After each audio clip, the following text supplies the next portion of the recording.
วัสดีครับสวัสดีพี่น้องสวัสดียามเช้ายินดีเข้าสู่ช่อง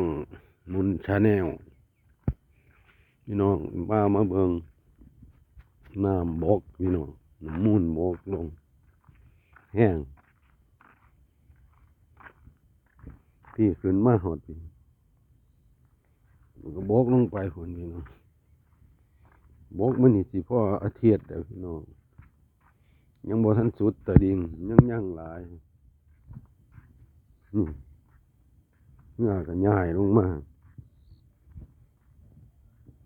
น้ำมันแซ่ก็สิเป็นขี้ตมนั่นน้ำนั่น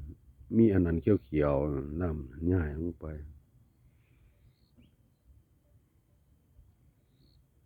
ก็อีกประมาณ30 เมตร30-40 เมตรก็สิฮอดตะลิ่งพี่น้องน้ำมูลก็ไหลบ่แห้งอันปลายน้ำก็พ้นพี่น้องเวลาอันขึ้นมาเขาก็สิเอาเรือมาจอดนี่ปลาอยู่ค่าก็ขึ้นท่วม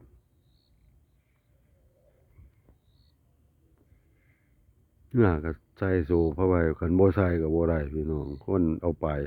แล้วก็บ่มาส่งว่านก่อนนี่เขาก็เอาคงท่าลุ่มไปก็บ่หลายมื้อยังเอามาส่งประกาศไว้ก็ยังเอามาส่งคือสิแม่นได้ยินบ่มีหม้องเอาไปขายเขาก็สิเอาเรือมาใบนี้ล่ะพี่น้องเรืออยู่นี่ก็สิประมาณ20-30 ลำย้ายกันอยู่ในป่าในคลองในอันพุ่นทั้งพุ่นก็จอด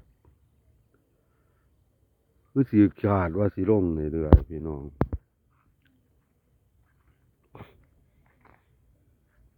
ไหนมองก็บ่ทันไหลมันยังได้ย้อนเลิกอยู่พุ่นน่ะอีกจักสิ้นเดือนอาทิตย์นี่คือสิไหลได้แน่อยู่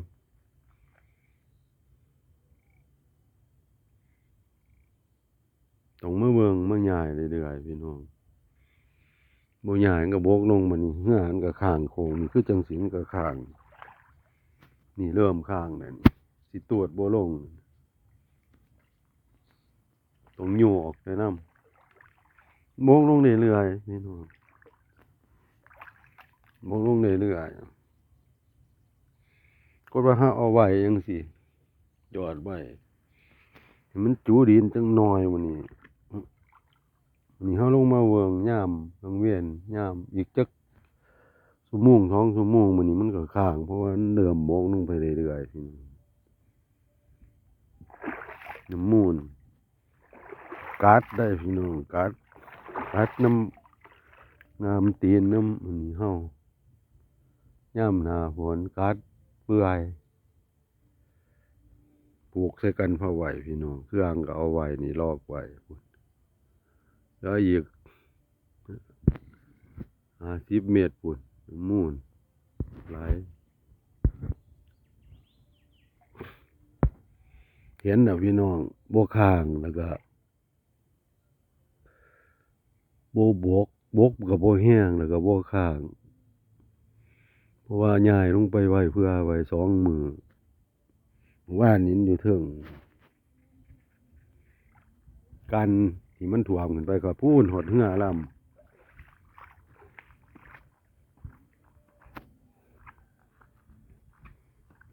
หดเหือลำ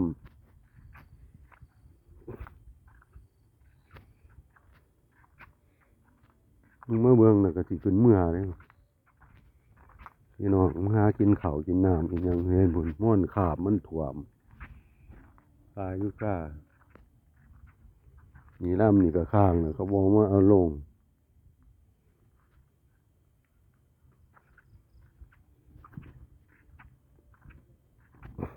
ที่กันมันขึ้นมา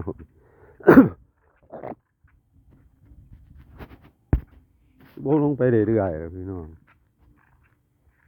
มีเบื้องไกลๆพี่น้องคุณเบื้องไกล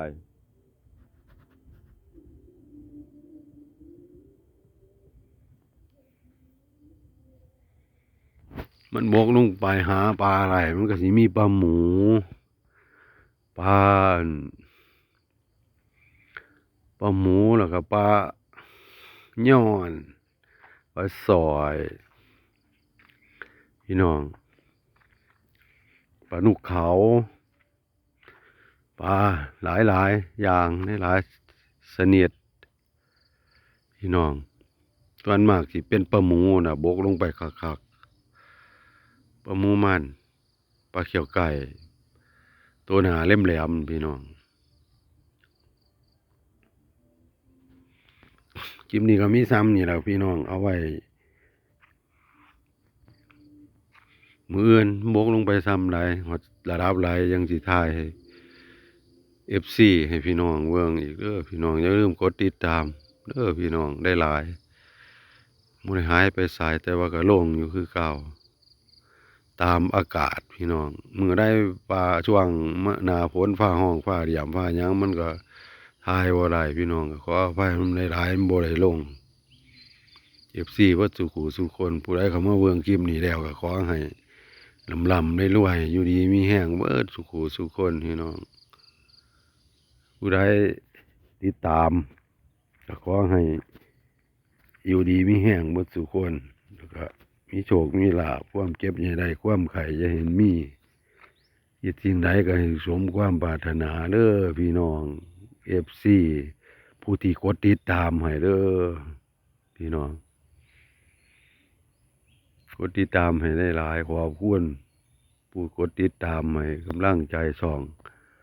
ของบ่าวเงินมาตลอดกดได้หลายพี่น้องกดได้หลายเด้อพี่น้องเด้อพอกันคลิปหน้าสวัสดีครับ